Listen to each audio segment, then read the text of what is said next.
Bonjour peuple congolais, ça dépend RO Bozali Kolanangai.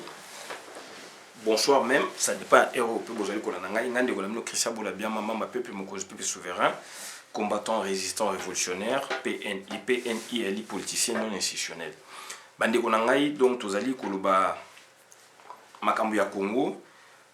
Donc Tozali Koloba Makambu parce que situation ezali bien té mais neti toujours comprendre neti neti toujours comprendre neti mais situation ezali bien té na Congo mais ezali neti tozali nano ko comprendre neti que situation ezali bien té et que tolingi to kende na buzoba yango no moni donc na ye ça c'est ma part na ye pona na sala vidéo pona que donc auto se comprendre ce qui to se comprendre puisque là maintenant il comme qui tout double et ça est tout le logo moboye alors que tout joue victoire mondialement connue. Londres a aussi quoi amplifier en gros. Concert a failli pour pana Londres annulé. Bande konanga concert a failli pour pana Londres annulé. Ba musicien congolais na yé pour tout sur la calmement ba musicien congolais bazali bandeko na biso mutu mo aboyité ba musicien congolais bazali batu oyo tozana bango même logique puisque bango baza ko ça la musique biso toza ba makambo susu mais du moins na logique o bango bazana ngo ya musique donc la logique o bango bazana ngo ya musique o bango bazali ko ça la tozali ko se comprendre été tozali ko se comprendre été na logique wana bango bazana logique mususu bango bazana logique ya lucre. Donc lucre mot facile, donc bénéfice mot facile auprès d'angaïté, auprès y a ba politicien. Et ça l'histoire mot congolais nous soit yebi ça fait 22 ans. Ba mission ba yembelaka politique. Alors mokili ezo laksa biso ke na mboka boye problème boye zala ki pe amakasi ba guide d'opinion na bango ba star na bango ba yembelaki mokili na bango échanger ki ba donner. Donc na Congo donc bango ba yembelaka donc contre-régime. Alors que bako sape musique na bango en dehors ya Congo pour ces musiciens donc musique ezali universelle c'est pas bien musique du monde. Mais bande ko ngai lelo yo to gagner victoire, to victoire.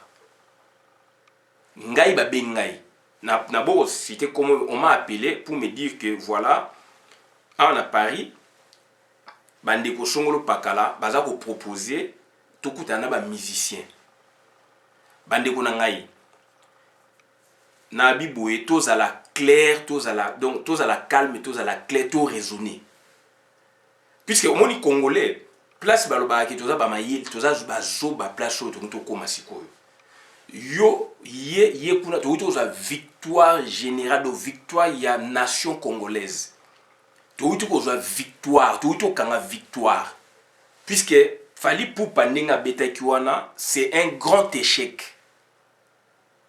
Ce qu'il fallait pour Betaki, Nenga Kaniselaki, Lelo yo, ye kuna, tout le belo comme ôté. En sa conférence de presse sur conférence de presse sur conférence de presse. Internet est cause à l'andenge mususu. Anga kokena Congo kuna ngez à ndenge mususu. Ndeko nangai, bato bazako kanisa, bazako sepela ke fali pour pas à gagner ou ba bete concert, bato na ba comprendre été. Puisque Makambo est mis derrière ça, c'est pas aujourd'hui. On a fait des vidéos bandeko nangai. Et puis, le 29, Paul Kagame, dans le même jour, Paul Kagame a fini Louise Mouchikouabo. Concert Wanegi organisé dans 2 gouvernements, Toyebi Sabino. A fini Louise Mouchikouabo, a gagné lié à Bengisia rapidement à Rwanda. Na ki gagné, il soit sa zongi. Wana yali batu ya renseignement ya kingakati mutu ba yebisi biso bolingi to loba bongo ya ngwana toza ko loba do batu ya renseignement ya kingakati puisque renseignement ko misat na Congo renseignement o ezama ba congolais renseignement privé ya kingakati donc avec Kalev et puis renseignement ya likolo do Supra o ezali do piloté donc na Rubewa donc ezali rattaché na Rwanda donc au Tanzanie Uganda Kinshasa kuna congolais azala raté. Donc on a cette chance ba luka téléphone na ngai ba pesa ngai ya une émission ba liangando baza ko pesa biso ba information toza ko travailler na bango babi mutu wana toza besoin na ye téléphone to yeba ngoti ba liangando tuninga ngabi pesa l'année passée. Et baza ko pesa ba information donc c'est-à-dire aujourd'hui sur 100% 99,999 ezali vrai. Donc bandeko na ngai makambo tozali koloba neti bandeko baza koyoka te. Concert bayebisinga le 29 le 28 Paul Kagame atomboki le 29 Hippolyte Kanamba kotisi batu réunion na Congo batu ya ANER. Abi qu'est-ce qu'on doit faire puisque tellement va préparer que le voilà sur une année tant mutu wana ya ANER azoyebisanga ndeko na biso wana asala akuna ya kingakati, je dois dire ça. Donc azo exposer donc on s'en fout. Sur la on s'en fout donc ça dit naza ko exposer ti. Je dois dire ça donc na kingakati. Bande on a beau excuser nga plus au moni donc c'est-à-dire on dirait neti toza ba malade mentaux. Na ba toza ba malade mentaux est vrai. Toza ba malade mentaux est vrai. Comment expliquer tout toza victoire makasi et donc ce que tout ça pour qu'il ne soit dans ma campagne tout ça concurrence nana ni banité c'est comme si donc eloko moko toujours comprendre était moko tozali makamndenge leki wana do toujours ko mesurer ba ampleur té puisque tu tous à la chose ba vedette so ba star toujours e balaté donc alors que il y a un vrai problème opposé monde entier bazali kolobela biso monde entier bazali kolobela biso et on a posé un vrai problème na kata France.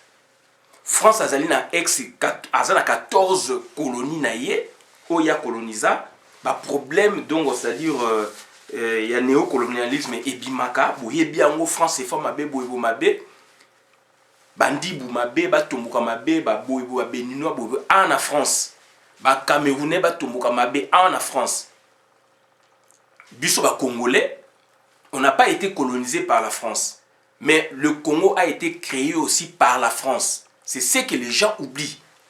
Le Congo a été créé par la France aussi. C'est ce que les gens oublient. Mais on n'a pas été colonisé par la France. La France a colonisé donc aujourd'hui, donc les alliés ont payé avec Belé, mais eux étaient dans la zone CFA 14.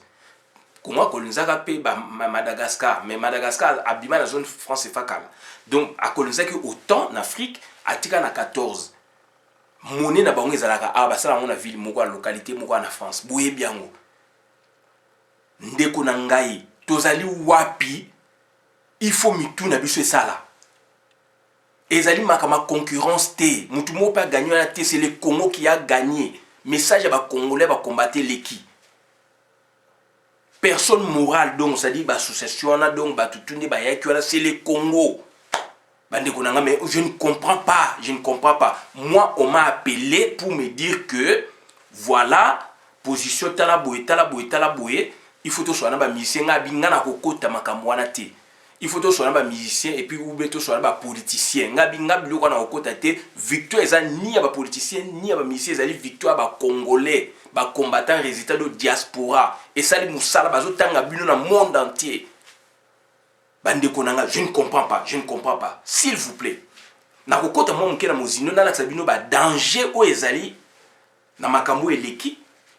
Puisque côté positif tout le monde yango et tout ça bino au biso to sali na compte à peuple mokonzi puisque on doit réfléchir to so na ba misi poto ganini ba musicien baza na monde na bango ba musicien ba yaki donc ba suki sa biso ba kutani na résistance c'est ça donc ba kutani on nous appelle combattants mais nous sommes des résistants congolais ba kutani na résistance. Mais qu'est-ce que vous dites? Comment vous pensez? Comment on raisonne comme ça? Il n'y a même pas 2 semaines, Makamezano Moubesu na France, Bombo crée un problème au chouchou.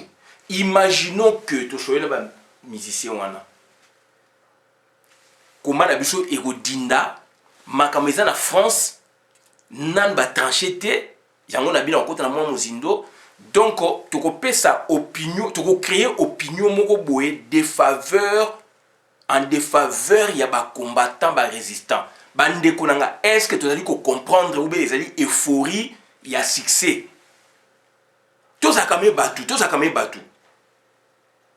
Tant aux associations na yo, tant aux gens comprendre était, Luka se ressaisir, Luka autour na même batu ekolo mususu au bazan association, ba ko peso mayele. Oko que même la mission locale, oko que même na cours et tribunaux, bazan appelé ba conseil na ba secrétariat, ça la net eza yote poser problème. Na ba mission locale, na ba boé ba sens social son ndenge je ne sais pas. Ba maison de justice ezali bo poser ba problème au bus to sala kene nango ke ezali yote. Tu auras des réponses. Chose à bloquer. France va bien en donc Europe va bien un pays de culture quand même. N'habiter quelqu'un c'est excellent, n'habiter non mais c'est choquant. Moi on m'a appelé. Pour la connaître je ne prends pas une position donc moi je reste sur telle position laquelle on a expliqué bino.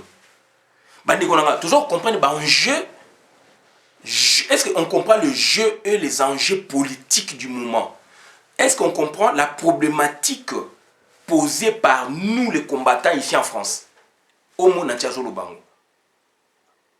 Pourquoi cet égoïsme? Pourquoi cet égocentrisme peut-être? Je ne sais pas. C'est comme si tout le monde va gagner, qui pour une joie. Mais c'est les Congolais qui vont gagner. Comment on doit raisonner comme ça? Ce sont les Congolais qui ont gagné. C'est la résistance de combattantes congolaises qui ont gagné triomphant qui le 28. Dans le sens contraire, donc, ils gagnaient qui?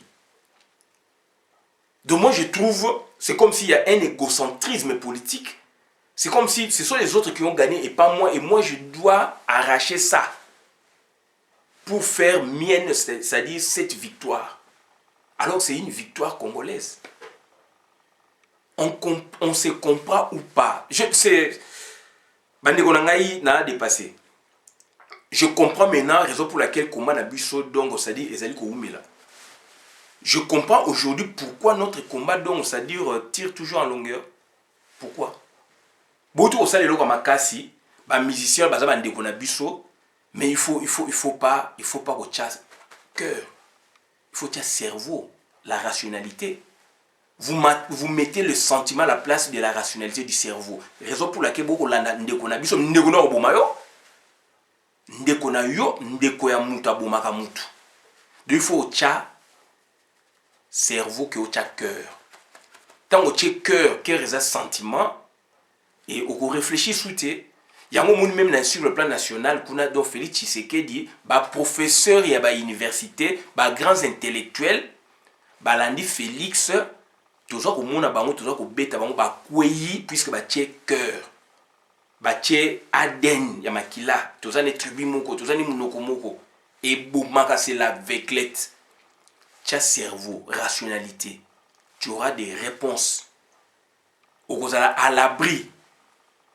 So mutu asale loko ndimaye. So ki groupe ou asale loko ndimaye. Mais jour on est qui mutu te qui groupe te c'est les Congolais. On parle des combattants congolais, c'est impersonnel. Bien que les travaux et salami, mais impersonnel. Terrain sali musala. Ndeko nangai. Pourquoi tout batba c'est karabiso? Tout ça va cerveau quand même. Ba neurones na biso il faut bouger en haut.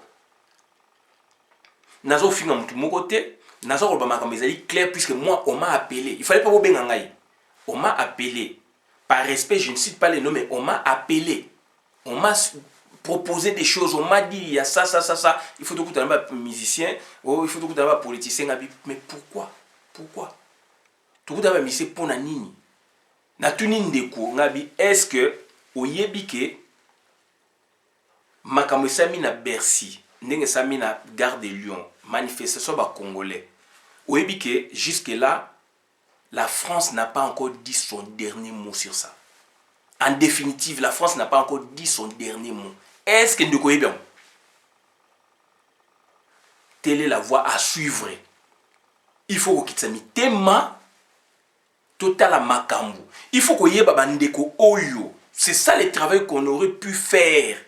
Au lieu que tout le monde musicien wana. Ba musicien ba yeko défier biso ba kutani na mokuwa. Lelo na Londres kuna donc ça dit concert annulé.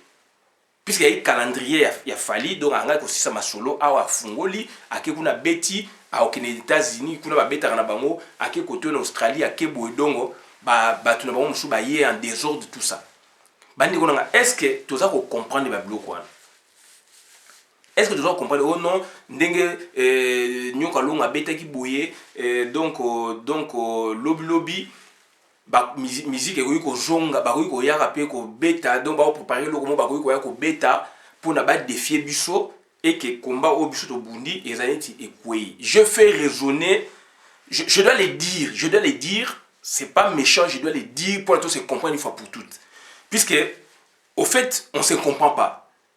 On a une victoire, c'est une mutation na or na maboko mais baté kaza na or. Ozana mwasa malamu mwasa kitoko na ndako na ome ozo ko o la libanda lo mwasi wana nde mutu o kene kuna ozo maladi kuna o na mwasi na o kene kufa. Donc or tiki awa o ke ozo kuna o kanse or ko za manzanza. C'est ce que font les Congolais. C'est ce que font les Congolais. O bobenga bindeko pour un concert et beta awa na France na situation e salami wana et ça les loté et la France n'a pas encore dit son dernier mot sur ça. Est-ce qu'il faut se poser des questions? La France va légiférer en la matière, c'est-à-dire à côté de parlement et à mikano contre les Congolais et aux discrimination aussi sur le plan national ou bénini. Est-ce que à cause de mesure mot particulière par rapport à la musique congolaise? C'est ça la réflexion. La question est se poser en wana. Naebisi ndeko nabi est-ce que oyebi que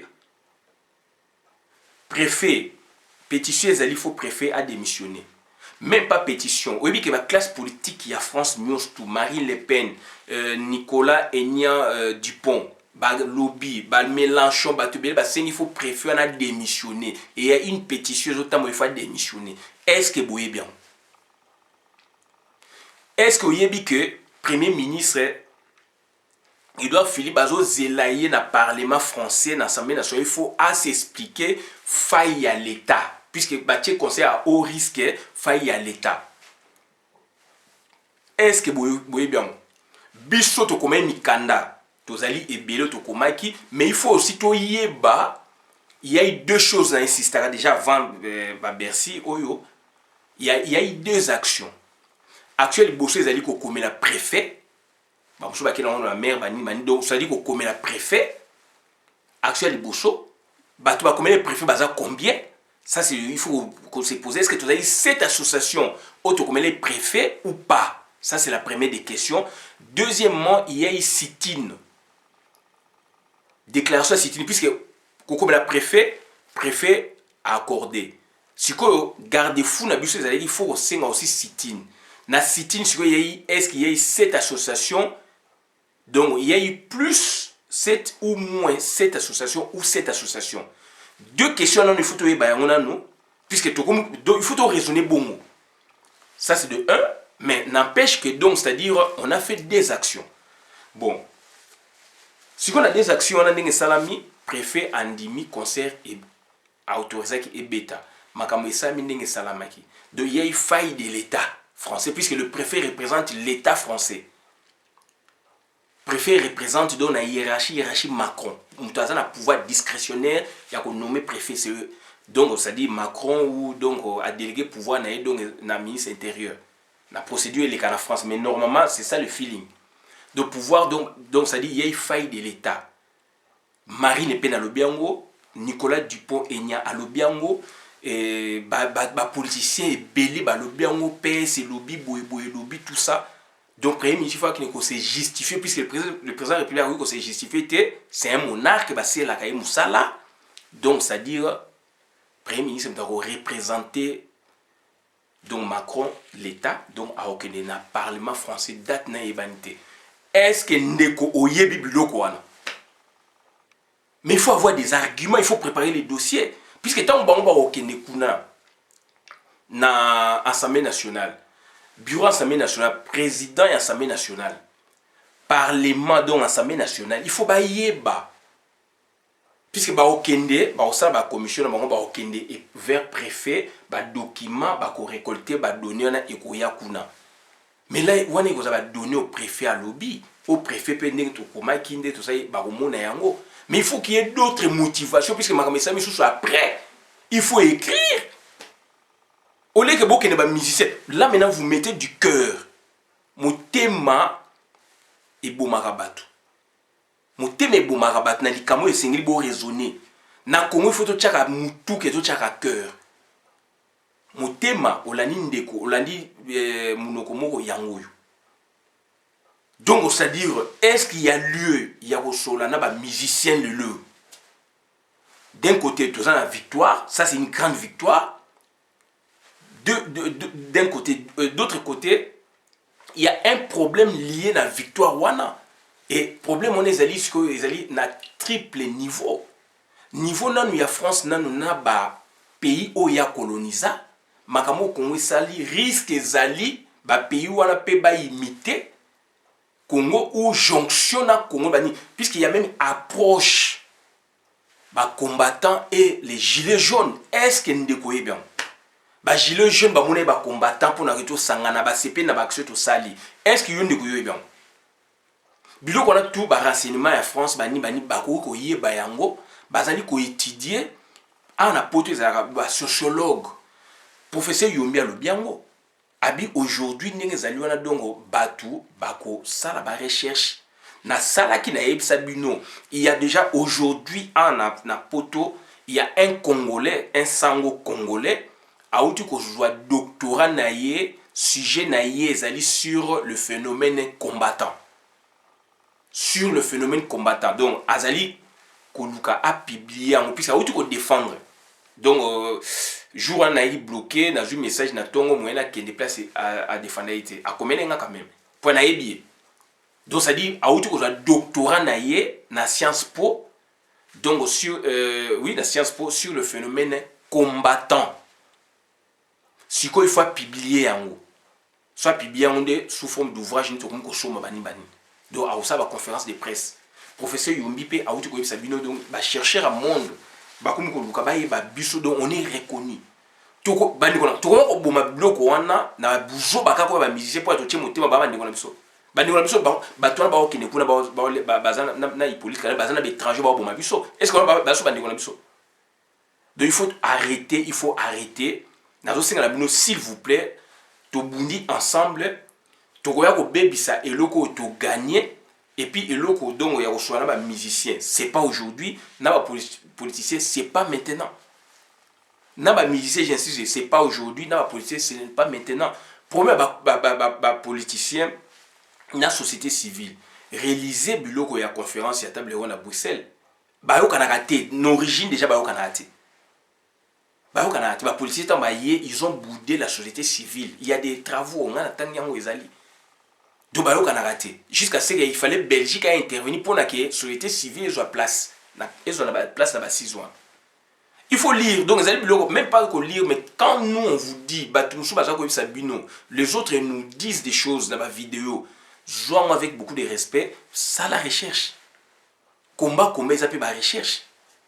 Tout raisonner et puis c'est zangai il faut la salle non là maintenant on gâche tout et on gâcher yomoko oboma combat na yo yomoko oboma combat na yo to so ba mise poto so ba oni na moment o to so ba oni siko na moment to so ba oni na salle vidéo la bien que kingakati boyebo balobi que do ba koti réunion le 29 batnanga ya nini ya kingakati renseignement balobi vidéo ezali il y a moins d'une semaine. Et précédent, hier, à 17h30, mes vidéos allaient jusqu'à 5 jours. Donc, vous avez rabani. Soit vous avez sali, vous avez rabani ko, te ba ça ba vidéo. Il faut ta rappeler bande. Attends, aux anneaux 10 minutes, mais autant quand même donc à 2 minutes, 3 minutes, aux amours idée. À ta titre pas autant il faut ça ba titre ya malam puisque titre kaka soki muto aza normal na titre kaka muto aza déjà feeling. Il y a attaque côté na kate ma comprendre. De tellement de ça va sujet mususu titre mususu na kati mususu yango monde donc ça rend ngwana mais ngai kaka partir sujet na comprendre déjà moi makao mingi za na kati moi 30% déjà na comprendre il faut suna kota na tanga ndi na o maîtriser donc bandeko nanga c'est très important makam to sabino to uti ko arracher grande victoire mais grande victoire les alliés donc na makambo belé au na silité na France. C'est la France qui a été incendiée. Na yebisi ndeko na bozo sur la makambo congolais. Il faut que manakado, il faut qu'on réconcilie position congolais, congolaise, il faut qu'on réconcilie en gros na position ya France. Pourquoi on oublie l'essentiel toujours qu'il y a un accessoire?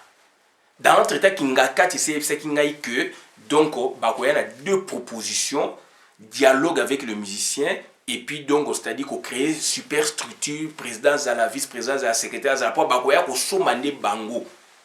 To déstabiliser la Kabylie, c'était leur plan. Service à renseignement awa ba yebi que muta organisant Louise Mushikoa bo ba yeba ki ba sala pe ba sala ki donc ça dit ba conclusion na bango sauf que préfet a accueilli ndenge mususu a eu option yé a joaki ya ko autoriser concert. Corrompu ou pas, ça c'est autre chose, mais du moins ba service à renseignement à France ba donner zali ko lakisa puis c'est tout ça bateau ba sala pe kuna ezali ko lakisa que donc ba pesa ki rapport na bango pas préfet na oyo komaki ya komaki que conseil wana eza bien te muta organiser ngo boye par rapport à situation à Congo ba yeba ki préfère une option mususu mais s'appuyer na texte ya loi autrement d'autres comme a même biso préfère même biso na contexte mususu. Et c'est le préfet qui représente l'État, il engage l'État dans une action disciplinaire au Sakanate. Ba démission ba ni bado ego jonge la kai. Na ebisi ndeko nga bindeko. Donc ngai personnellement na okota biloko wana te parce que moi j'ai écrit. Donc moi j'ai écrit na compte ya Peuple Mokonzi, j'ai écrit donc ba membre muswa Peuple Mokonzi ba yebi donc j'ai écrit na procureur de la République à Ville à Paris, je lui ai écrit. Donc j'ai écrit na président du Parlement français. Puisque sous kanango ezala kuna na landai feeling. Donc na komeli donc lettre donc ezali vraiment ya président il y a Assemblée nationale ya France. Copie pour information bola nanga malamu. Na procureur il y a Ville à Paris. Place Makambe Salamaki. Ville à Paris. Voilà Paris 12e. Procureur de la République à Zalaka. Procureur général de la République. Ne wana de PG à Zalaka pour la France mouvement, pour le pays mouvement. Donc, na na procureur, na commune procureur, copie pour information, na procureur de la République. Donc, il y a France. Magistrat wana. Babenga au ministère public. Bazali pour la koluka ba infraction. Makamwe lekona on recherche des infractions. Totiki matière administrative, totiki matière donc c'est-à-dire il y a police, il y a donc administrative policière, tokei na contentieux donc c'est-à-dire administratif tribunal, totiki donc matière en général administrative et institution administrative, tokei na matière judiciaire, en fait tokei pas judiciaire mais tokei na matière donc c'est-à-dire pénale. Puisque nous sommes judiciaire, mais tout donc ça dit quoi justice, tout ce qu'on a matière mususu, tout ce qui est matière administrative, tout ce qu'on a matière nini pénale. Le préfet donc ça dit préfet Azaliwana a lobby bien beau landa bien à France 24 beau ça va replay. Préfet a lobby a refuna ba organisateur. Il faut se poser la question. Il y a eu cette association. On est obligé maintenant de dire ça puisque donc, c'est-à-dire on ne se comprend pas. Donc je ne peux pas injurier donc mais on ne se comprend pas. Toujours la ni, toujours le cani. Il y a eu cette association Oyo Bakomaki. Il y a un cette ouana est-ce qu'ils allaient Oyo Basengaki déclaration et à sit-in ou marche ou bien cette ouana les alliés Oyo. Basengaki annihilation. Il faut écouiller bananango, surtout plutôt qu'on a des têtes mais on se pose des questions pour la comprendre. Donc c'est-à-dire tout qui matière administrative, tout qui matière pénale, ba procédure pénale les alouana, ba droit pénal les alouana, ba droit pénal spécial les alouana. Ça c'est un autre droit, puisque droit les a mokora ba benga droit les a Carrefour, de matière Carrefour, mais tout comme il a droit mususu. Na procédure mususu éventuellement bakoki kofundaka bato baorganisateur il faut koyeba soki kodistingue organisateur oyo akozwa chapeau wana ezali organisateur ya producteur ya fali organisateur ou organisateur bato basengi bamarche. Ça c'est la question. Et soki sikoyo tozwi hypothèse ke bakofunda puisque nga traite ya dossier ndenge wana na tel côté positif côté négatif, soki hypothèse la mauvaise eza ke bakofunda sikoyo baassociation, mais on a des arguments. On a écrit, on a démontré au préfet que ce qu'on organisé, décision et causala psychologiquement boye nakata communauté et risque de se radicaliser pour na boye. On a parlé de la sapologie, tout ça, on a fait un travail.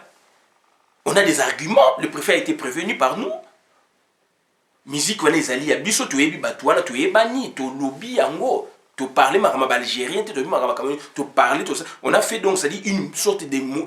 On a fait un courrier monographie, un courrier, une étude, courrier étude même la société. Tu commets les préfets. Na compte il y a peuple Mokonzi. On s'en vante pas, mais on a écrit. On a écrit. Bandinga pe ba komaki.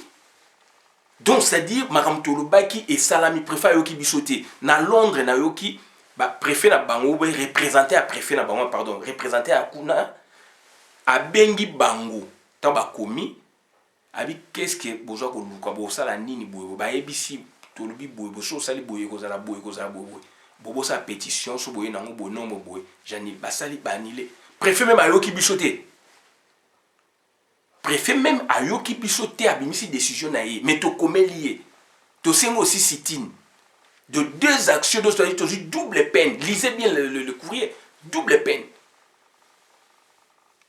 Donc on a des arguments. On ne peut même pas oser maintenant. Là, vous réveillez les gens qui dormaient. Dit, ayons nos apaisements. Totika ba galon, totika ba orgueil, totika. On est obligé de dire ça. Tu veux dire que le service on s'en fout, on doit dire ça. On doit dire ça parce qu'on ne se comprend pas. Tout ça en communauté. On ne peut pas accuser le préfet tant que lui, l'État, ne nous a pas accusé, ne nous a pas porté plainte. Mais nous, on peut porter plainte si on anticipe, on réveille les chats qui dormaient. Puisque dans l'hypothèse où on a des arguments. Bafundi biso ko funda kaka préfet. So afundi biso to funda kaka préfet ba ko sala ba eloko ba bengaka jonction ya dossier pour ba kata likambala mo. Bani ola to ça dit en matière juridique. Allez voir des juristes au lieu de parler. Allez voir des juristes donc ba ko pesa bino ba conseil. Ko funda préfet le loné ba msuba eza pour la sécurité ba msusu ba ko proposer ou ba ko ba boye.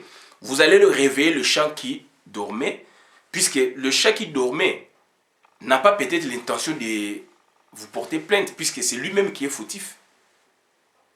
Bon, pourquoi porter plainte donc contre le préfet, par exemple?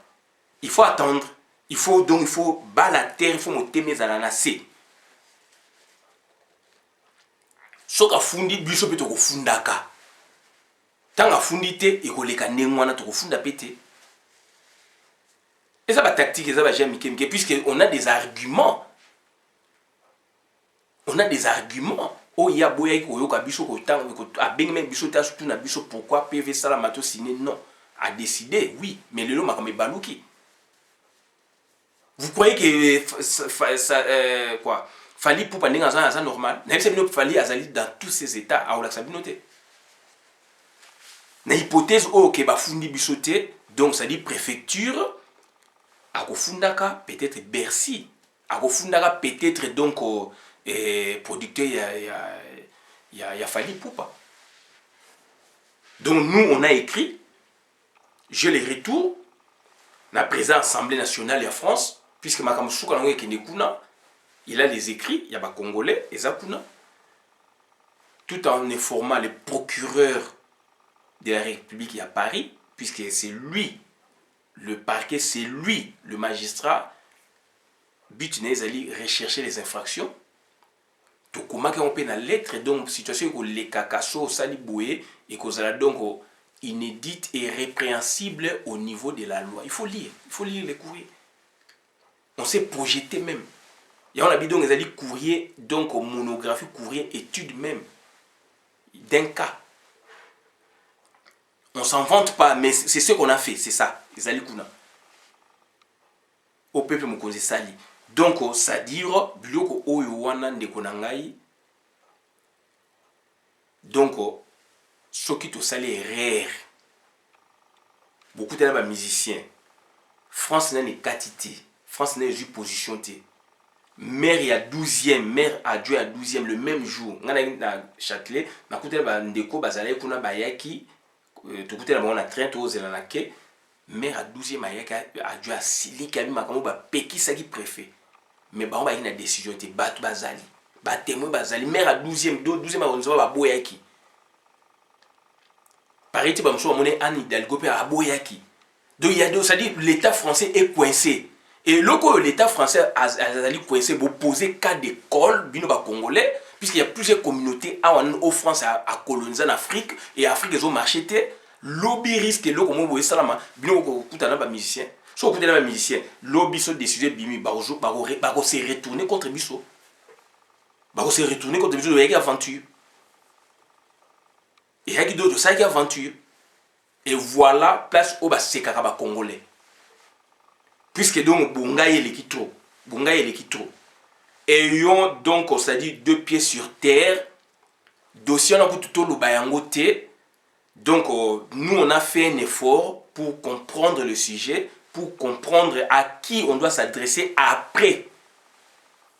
Le préfet, après la décision du préfet, dans le bac après la décision, donc il y a tribunal. Après c'est la morale, il faut identifier cette morale. C'est le paradigme, c'est la nouvelle découverte scientifique. Il faut la nommer, la qualifier et puis avancer, faire d'autres recherches, d'autres actions. Il faut actionner et on a fait ça. Donc, courrier allé pas Marine Le Pen, donc ça dit pas à président Assemblée nationale, j'ai le retour. Courrier allé pas procureur de la République, j'ai le retour. Courrier allé pas à Debout France, donc il y a Nicolas Enya Dupont, Nicolas Enya, ou à l'Obakiwana, Naza na retour na mail, na komeli Marine Le Pen, Front National, donc comment ce parti Ninoana na komeli Bango, na komeli Parti Socialiste, na komeli Parti donc républicain, na komeli Parti à Mélenchon, France Insoumise, na qui va changer à combo, na komeli. Voilà le travail qu'on a fait. Et on a fait un travail, basali ko travailler, basali ko loba, balingi faut ba vérité. Nous leur avons apporté la vérité sur leur table de travail, dans leur bureau climatisé. Ils nous lisent, le Congolais, c'est que les Congolais ont écrit. Sobo lingi to tchan pe na net. On a écrit pour le pays. Donc, lobby, donc, c'est-à-dire, préfet, donc, on a des arguments, on n'a pas peur, on a des arguments.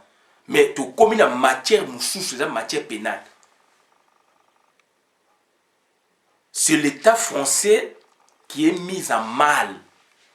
Et puis, non, pas 2 semaines, puisque euphorie a succès, je ne sais pas. Donc, non, tout le monde est musicien. Mais, il faut quand même calme. Quand même calme. C'est pas Moutoumou comme tu as gagné qui combat, c'est c'est le Congo, représenté par sa diaspora combattante de résistance révolutionnaire. On en parle dans le monde. Bon, mais là, on a le plaisir, pour que Moutoualinga joyeux, il faut arrêter avec ça. Il faut arrêter avec ça. Il faut arrêter avec cette façon de voir les choses. Il faut mettre le cerveau que le cœur. Ndekona ba ko bomayo puisque Hollandi que azam ndekona makila azali tabata Félix ne ba kweyan tala ba ndeko minga mayele ba professeur ba université ba boye ba intellectuel ba kwe likolo ya tribu ba kwe likolo ya parenté mysticité culte de la vie. On a étudié ça avec le professeur Kaimantama Bilangi mukolo ba alimentation Gigi grand maître grand pédagogue Donc on a connu des grands pédagogues, des grands professeurs, des grands pédagogues. Je cite souvent mes profs, parents scientifiques. De parenté, la famille Tshisekedi. Parenté, mysticité, culte de la vie. Expliquons. Donc, ça dit le fait qu'Azali, président, titre, il y a Binoté, il y a Bisso. Bisso, il y a président, Bisso. Ils en parlent. Qui s'ingérie en Congo. Et à niveau extérieur, on fait des bonnes choses, tout gâchant le plaisir, éphémère. Arrêtons, moi, on m'a appelé, donc on est entre nous, on est en famille, on est obligé de les dire parce que donc c'est-à-dire Boujo alors que il y a un air dans notre temps va proposer dialogue d'ici mois de juin na loba qui paye yango Bochabi kuna je va proposer na Kanambe azala côté Seni bazo proposer bino ba musicien bozana na dialogue et puis bango kuna va proposer dialogue au balingi politique Kanambe atika la se qu'on a pouvoir on comprend après avoir fait autant d'années na combat qui se retrouve saisir la problématique est là. Il faut écarter, tracer une là, c'est tout. Tracer une c'est ça le combat, c'est ça la vie. Vie est à bon. Vie est à bon. Donc, tu as des parents qui sont dans le cimetière, tu as dans même cercueil, dans le cimetière, non. À moins que, tu dans le cercueil, mais dans la tradition, non. Donc, il faut arrêter quand même. Tu arrêter, donc il faut se ressaisir, tout le monde. Donc, moi, sur cette vidéo, puisque moi, on m'a consulté. Pour la situation Paris, je parle de Paris. Et bimi, non, moi je ne rentre pas talabo. Regardez ce que nous on a fait déjà. C'est ce que les gens devaient faire. Mais entre Congolais, mais il faut voir aussi la France. La France n'a pas encore dit son dernier mot sur Makamo Eleki. Bassureur ne bazali wana. Bako s'est retourné contre qui?